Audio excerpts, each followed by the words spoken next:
BJP కార్యకర్తల ముందు BJP కార్యకర్తలు ప్రతి ఇంటికి అభివృద్ధి గురించి చెప్పారు, మోడీ గారి నాయకత్వం గురించి చెప్పారు, ప్రజల ఓటు రిక్వెస్ట్ చేశారు. కానీ కాంగ్రెస్ పార్టీ అబద్దాలు ప్రచారం చేసిన కాబట్టి వాళ్ళకు వాళ్ళ అడ్రస్ గల్లంతైంది. కాబట్టి Congress party iron leg party. ఇక పార్టీతో ఎవ్వరు ఉండరు. ఇక ఐఎన్డీఏ చీలిపోవడం ఖాయం, ఐఎన్డీఏ కూలిపోవడం ఖాయం. దాన్ని ఎవరు పట్టించుకోరు. ఐరన్ లెగ్ పార్టీతో ఉండేటువంటి ప్రయత్నం ఎవరు చేయరు. కానీ తెలంగాణ ప్రభుత్వం కూడా ఇదే గతి పట్టబోతున్నది. తెలంగాణ రాష్ట్ర ప్రభుత్వాన్ని కూడా కాంగ్రెస్ పార్టీ ప్రభుత్వానికి ఇదే గతి పట్టబోతున్నది. మీరు హామీలు ఇచ్చి ఇలా ఏ ఒక్క హామీని నెరవేర్చే ప్రయత్నం చేయలే. ఇలా ఉల్టా రాష్ట్ర ముఖ్యమంత్రి తెలంగాణ నిష్పెట్టుగా అక్కడ ప్రచారం చేశారు. కాంగ్రెస్ పార్టీ మంత్రులు ప్రచారం చేశారు. 2,500 రూపాయలు ఎంతమంది మహిళలకు ఇచ్చారో మహారాష్ట్రలో చెప్పలేకపోయారు. మేము పోయి చెప్పినాం. కాంగ్రెస్ పార్టీ మోస్తాలని కూడా చెప్పినాం. మేము పోయి కిషన్ రెడ్డి గారు వేరు, నేను వేరా, ఇంకా చాలా మంది నాయకులు పోయి వాస్తవ విషయాలు చెప్పినాం. తెలుగు వాళ్ళందరినీ కలిసాం, తెలుగు వాళ్ళందరికీ కూడా విషయాలు చెప్పినాం. వాళ్ళు వాస్తవ విషయాలు గ్రహించారు. కాబట్టి కాంగ్రెస్ పార్టీ తెలంగాణ రాష్ట్ర ప్రభుత్వం, తెలంగాణ రాష్ట్రంలో కాంగ్రెస్ పార్టీ ప్రభుత్వం మీరు ఇచ్చిన హామీలు నెరవేర్చారా? లేకుంటే మహారాష్ట్ర ప్రజలు ఏ విధంగా తిరగబడుతున్నారో తెలంగాణ రాష్ట్రంలో కూడా ఈ తెలంగాణలోని కాంగ్రెస్ పార్టీ ప్రభుత్వం మీద తిరగబడే రోజులు అతి తక్కువ సమయంలో రాబోతున్నాయి. 2,500 రూపాయలు ఎంతమంది మహిళలకు ఇచ్చారు, ఎంతమందికి తులం బంగారం ఇచ్చారు, ఎంతమంది స్కూటీలు ఇచ్చారు? వ్యవసాయ శాఖ మంత్రి చెప్పినట్లుగా ఇంకా 22 లక్షల మందికి ఎప్పుడు రుణమాఫీ చేస్తారు? రైతు భరోసా ఎప్పుడు ఇస్తారు? రైతు కూలీలకు 12,000 రూపాయలు ఎప్పుడు ఇస్తారు? 500 రూపాయల బోనస్ ఇంకా ఎప్పుడు అకౌంట్లో వేస్తారు? కొనుగోలు విషయంలో రైతులను వంచినందుకు క్షమాపణలు ఎప్పుడు చెప్తారు? 2 లక్షల ఉద్యోగాలను వెంటనే భర్తీ చేస్తున్నారు, ఎప్పుడు భర్తీ చేస్తారు? ఇచ్చింది 30,000 ఉద్యోగాల నోటిఫికేషన్ అయితే 50,000 ఉద్యోగాలు ఇస్తామని చెప్తున్నారు. మహారాష్ట్రలో చెప్పారు.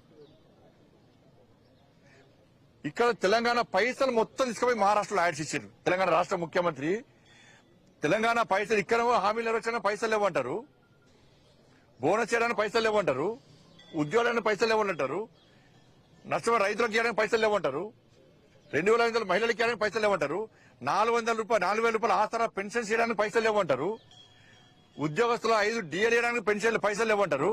కానీ ఇక్కడ కోట్ల రూపాయలు తీసుకుపోయి మహారాష్ట్రలో యాడ్ ఇచ్చారు. అన్ని అబద్దాలు యాడ్స్ ఇచ్చారు. ఏమైనా యాడ్స్ ఇవ్వాలా? ఏం పనిచేసిన యాడ్స్ అన్ని తప్పుడు ప్రచారాలే. కాబట్టి ఈ గ్యారెంటీలను ఇచ్చిన 6 గ్యారెంటీలను అమలు చేస్తారా, చేయరా? చేయకుంటే ప్రజల తిరుగుబాటుకు ప్రభుత్వం సిద్ధంగా ఉండాలని చెప్పి మేము హెచ్చరిస్తున్నాం. సంజయ్ రౌత్ శివసేన రాజ్యసభ సభ్యుడు బీజేపీ ప్రభుత్వము ఈవీఎంలను ట్యాంపరింగ్ చేసింది కాబట్టి ఇక కామన్ అయిపోయిన సేకరణ ప్రతిసారి అదే అంటారు. మరి జార్ఖండ్ వాళ్ళు గెలిచే అవకాశం లేదు. ఈవెంట్ ట్యాబ్ ఇచ్చిరా? ఏకనాథ్ షిండే మీద ఇప్పుడు తెలంగాణలో గెలిచిర్రు. తెలంగాణ వాళ్ళ ప్రభుత్వం వచ్చింది కదా, కర్ణాటకలో ప్రభుత్వం వచ్చింది కదా, హిమాచల్లో ప్రభుత్వాలు ఉన్నాయి కదా. అంటే వాళ్ళ ప్రభుత్వాలు లేని కాడ ఎట్లా గెలిచిరు వాళ్ళు? మరి ఈవీఎంలు ట్యాంపరింగ్ చేస్తే పోయినసారి కంటే మాకు దేశంలో మెజార్టీ ఎందుకు తగ్గించుకుంటాం? మేము మొత్తం మాకేస్తాయి కదా. వారు 1 సైడ్ అని మేము వేసుకుంటాం కదా. కాబట్టి ప్రచార లెవెల్ నంబరు అన్ని ప్రచారం చేస్తేనే లాస్ట్ అయిపోతుంది. దాంతో పక్కా ప్రభావం చూపిస్తాయి. ఇక్కడ ప్రజలు ఆలోచిస్తున్నారు. వాళ్ళ మహారాష్ట్రలో ప్రజలు తిరగబడ్డారు. ప్రజలు ఓటని 500 ద్వారా గుణపాఠం చెప్పారు.